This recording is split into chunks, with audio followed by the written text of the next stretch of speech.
Been following closely, a Montgomery County judge has ruled a man charged with killing a gas station clerk is not competent to stand trial. That same suspect is also accused of killing a pregnant woman in his apartment. On the morning of December 9, 2022, Montgomery County Police executed a no-knock warrant at an apartment in the 11,000 block of Oak Leaf Drive in Silver Spring, Maryland. The warrant was for Torrey Damien Moore. They wanted him for the murder of Ayalew Wondimu, a 61-year-old clerk who had been shot and killed the previous day at a dash-in convenience store in White Oak. They had surveillance footage. They had probable cause. They had a SWAT team because Moore was considered armed and dangerous. They had everything they needed to make the arrest they had come to make. What they were not prepared for was what they found in the bedroom. Denise Middleton, 26 years old, 8.5 months pregnant with a boy her family had already named Ezekiel, was in the bedroom of that apartment in an advanced state of decomposition. She had been there for 2 months. She had been shot 7 times. And Torrey Moore, the man who had just been arrested for shooting a convenience store clerk, had been living in that apartment with her body for 26 days after returning from a month-long trip across the country. This is the story of Denise Middleton, of Ezekiel who never took a breath, and of a case that produced 3 consecutive life sentences, an additional 80 years, and the first conviction in Montgomery County history for the murder of a viable fetus. Welcome to the Crime Files TV. This channel covers the stories from Black American communities that deserve to be told completely, with the victims at the center and the full weight of the evidence treated with the respect it demands. Subscribe now if you are not already here. This case spans 2 separate murder convictions, 2 separate juries, and a legal record that documents premeditation in a way that few cases covered on this channel have matched. This is the full story. Now let's go back to the beginning. Denise Middleton was 26 years old. She was from a family that has described her in the most specific and complete terms available to people who are trying to make the world understand who was lost. Her cousin Temprest Middleton, who grew up in the same house as Denise and who described their relationship as more like sisters than cousins, spoke publicly to reporters in the weeks following the discovery of Denise's body and told them who Denise was in the living, present tense language of someone who is still trying to process the gap between who Denise was and what happened to her. She described her as caring, as a prankster, as a diva, as a fashion lover, as selfless. In 2021, Denise had gone to school to do hair professionally, building toward a creative career in an industry she loved. She was excited, her cousin said, to join what Temprest called the Boy Mom Club, the specific community of mothers raising sons that Temprest was already part of. She was going to have a boy. She had chosen his name, Ezekiel. Temprest described the last conversation she had with Denise before her death. Denise was in New York, she said, trying to get away from Moore. That detail, the last conversation placing Denise in another state specifically trying to create distance from the man who would ultimately kill her, is one of the most painful threads in this entire case. She knew she needed to leave. She was trying. She was in New York, and she ended up back in that apartment on Oak Leaf Drive on October 9, 2022, and she never left again. What had existed between Denise Middleton and Torrey Moore before October 9th is documented in the court record with specific and important context. Moore was already wanted, before the events of October 2022, on an aggravated assault charge involving Denise from Norfolk, Virginia, an open warrant, a prior documented act of violence against the same woman. The specific legal machinery that an aggravated assault warrant represents existed in the public record before Denise Middleton was killed. It had not produced the intervention that might have changed the trajectory of what happened in that apartment in October. Whatever the specific circumstances that prevented that warrant from resulting in Moore's arrest before October 9, 2022, the documented consequence is that a man with an open assault warrant involving his pregnant girlfriend remained free and in proximity to her until the night the surveillance cameras captured them both entering their apartment building for the last time. On the evening of October 9, 2022, at approximately 7 p.m., surveillance footage from the lobby of the Enclave apartment complex on Oak Leaf Drive captured Torrey Moore and Denise Middleton entering the building. Court documents and the testimony presented across 2 separate trials established what that footage showed. Moore was seen grabbing Denise. He pushed her toward the elevator. Denise, 8.5 months pregnant, was captured on that footage looking clearly upset, according to reporting on the trial evidence. They rode the elevator to their floor. They entered the apartment. Approximately 1 hour later, the elevator surveillance footage captured Moore again. He was alone. He was leaving. Denise was not with him. Detectives would later determine, through the combination of the surveillance footage, the autopsy findings, and the timeline established by the investigation, that Moore shot Denise Middleton in the minutes following their arrival at the apartment on October 9th. She was shot 7 times. She was 8.5 months pregnant.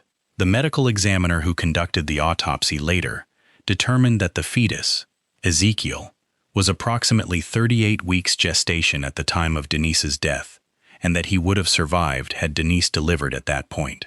He was viable. He was weeks from his birth. He had a name. And he died in the same apartment and in the same hour as his mother. What Torrey Moore did in the 52 days between killing Denise Middleton and his arrest on December 9, 2022, is the part of this case that the Google searches make impossible to dismiss as anything other than calculation. He left the apartment after killing her. Cell phone data established that he traveled the country across the following 26 days, moving through North Carolina and California, putting geographic distance between himself and Oakleaf Drive. And while he was traveling, while Denise Middleton's body remained in the bedroom of the apartment they had shared, Moore was using his phone to search for specific information. How long does it take for a dead body to smell? How to move a dead body without being seen? He also, according to prosecutors, researched how to plead insanity. Those 3 categories of search, the decomposition timeline, the disposal logistics, and the legal defense strategy, assembled together in the search history of a man who had just killed his 8.5-month pregnant girlfriend and left her in their apartment, describe a state of mind that the prosecution would later characterize to 2 separate juries as calculated and intentional. The defense attempted to argue that Moore suffered from schizophrenia and other mental health problems, and that his willingness to continue living in proximity to a decomposing body was evidence that he was out of touch with reality. Prosecutors rejected that framing directly. His Google search history, they argued, told a different story. A person out of touch with reality does not research the timeline of body decomposition or the legal strategy for pleading not guilty by reason of insanity. A person out of touch with reality does not make those searches and then travel the country for a month before returning. Moore returned to the apartment on Oakleaf Drive approximately 26 days after leaving, and when he returned, he stayed. He lived in that apartment with Denise Middleton's body in the bedroom for another 26 days. Whatever specific psychological reality or practical calculation produced that decision, the documented fact is that he was present in that apartment, in daily proximity to what he had done, for nearly a month after returning from his trip across the country. On December 8, 2022, Moore entered the Dash-In convenience store at the 11-1000 block of New Hampshire Avenue in White Oak. He had been previously banned from that store. He got into an altercation with Ayalew Wondimu, the 61-year-old clerk on duty. Moore pulled out a gun and shot Wondimu multiple times. Wondimu, who was described by people who knew him as a gentle soul, died behind the counter. Surveillance footage from inside the store captured the entire incident, Moore's argument with Wondimu, and the shooting that followed.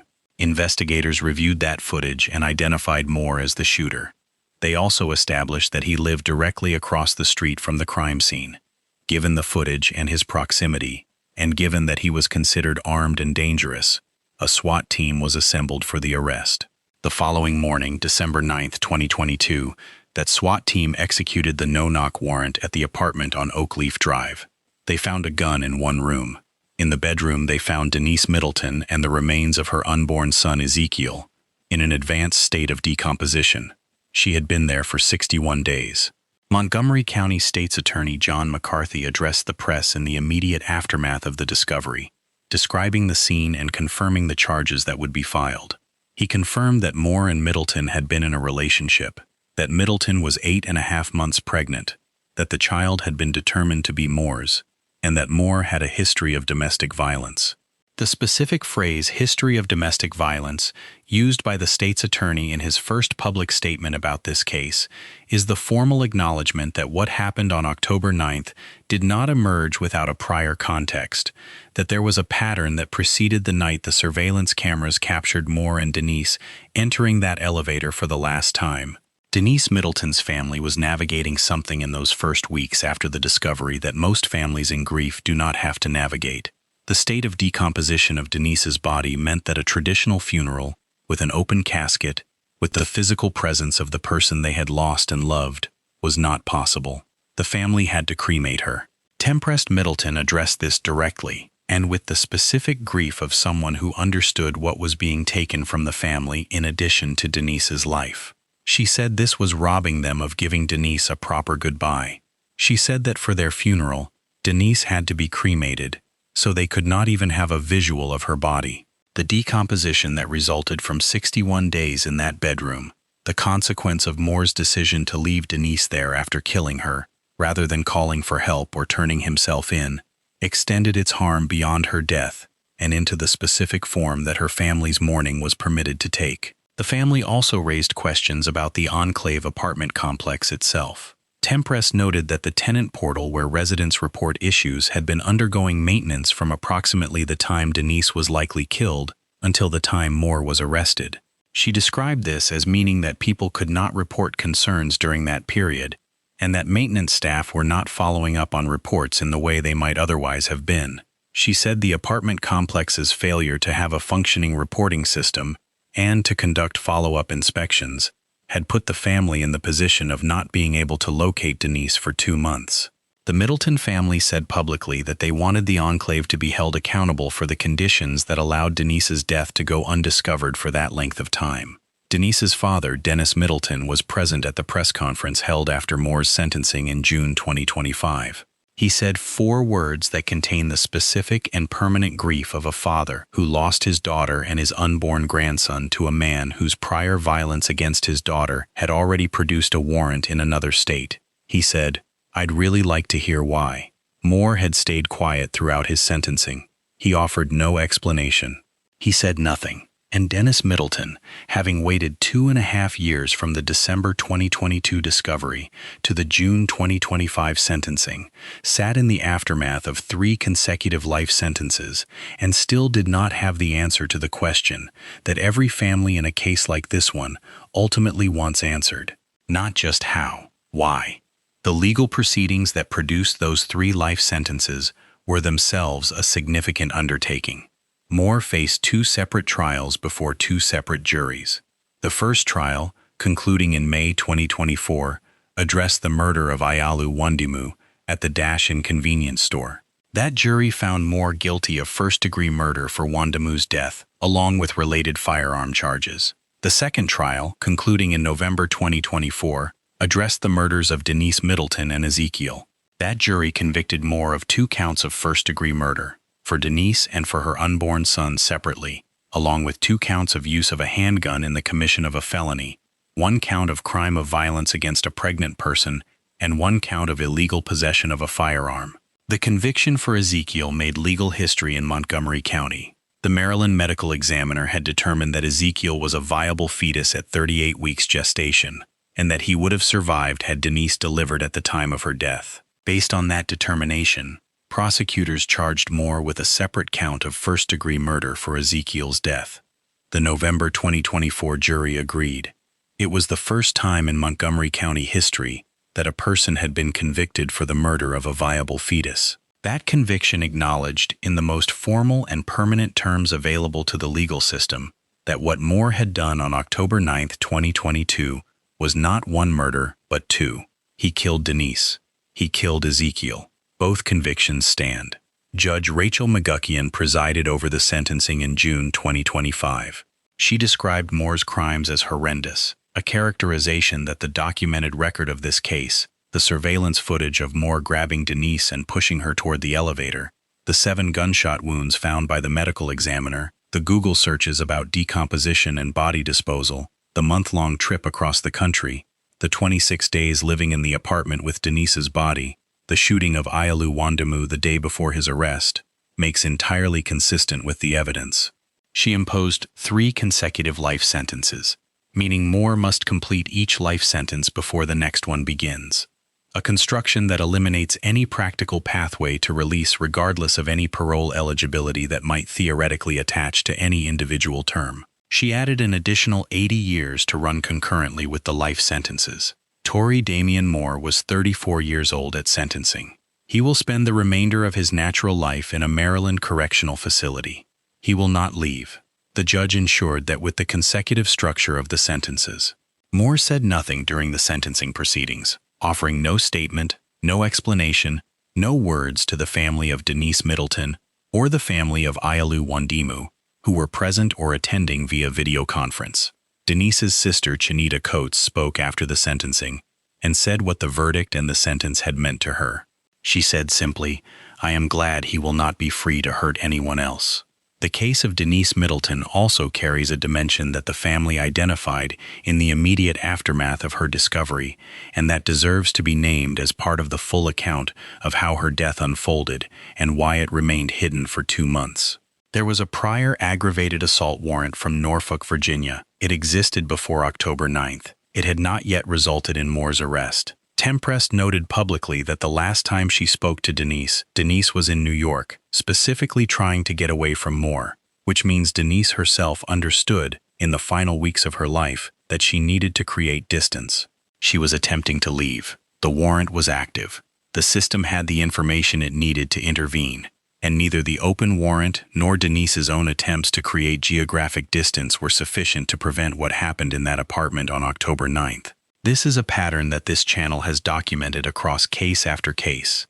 The prior assault charge that produces a warrant but not an arrest in time.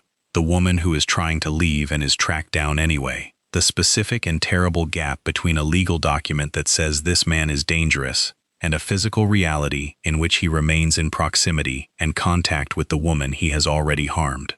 Open warrants are not protections. They are records of what has already happened, not shields against what is still possible. Denise Middleton was 26 years old.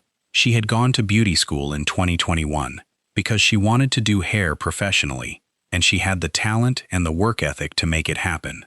She was a prankster who made people laugh. She was a diva who knew exactly how she wanted to look and present herself to the world. She was a fashion lover. She was selfless, in the specific way that the people who grow up alongside you know you to be selfless, not because it is something you perform, but because it is something you simply are. She was going to be a boy mom. She had chosen the name Ezekiel for her son, a name drawn from Scripture, a prophet's name, the name of someone who speaks truth to what is coming. She never got to use it at a birthday party or a school pickup, or any of the 10,000 ordinary moments in which a mother says her child's name, and he hears it and turns toward her. Her father wants to know why. He has 3 consecutive life sentences in hand, and he still wants to know why. That question, the one that the most complete legal accountability available in the American justice system still cannot answer, is the one that every family, in every case this channel covers, eventually arrives at. The verdict names what happened. The sentence addresses what consequence follows. Neither of them reaches into the specific interior of the person who did this and pulls out the explanation that would make any of it make sense. Why Denise? Why Ezekiel? Why Ayalew Wondimu? Why the Google searches? Why the month away and the return and the 26 days living with what he had done? Denise Middleton sat in a press conference in June 2025, after 3 consecutive life sentences had been handed down, and said, "I'd really like to hear why." Moore said nothing. If you or someone you know is in a relationship with a documented history of violence, including prior charges or warrants, please do not wait for the legal system to produce an arrest before taking protective action. The National Domestic Violence Hotline at 1-800-799-7233 can assist with safety planning, resource connection, and support, free and confidential, 24 hours a day, 7 days a week, by call, text, and chat at thehotline.org. An open warrant is not a guarantee of safety. A safety plan is the beginning of one. Subscribe to the Crime Files TV. Share this video for Denise. For Ezekiel, whose name was chosen and whose life was taken before it began. For Denise Middleton, who wants to know why. And for Ayalew Wondimu, a 61-year-old clerk who went to work on December 8th and did not come home, the SWAT team came for the clerk's murder. They found 2 months of something no one should ever find, 3 life sentences, and 80 years later, Torrey Moore will never explain why.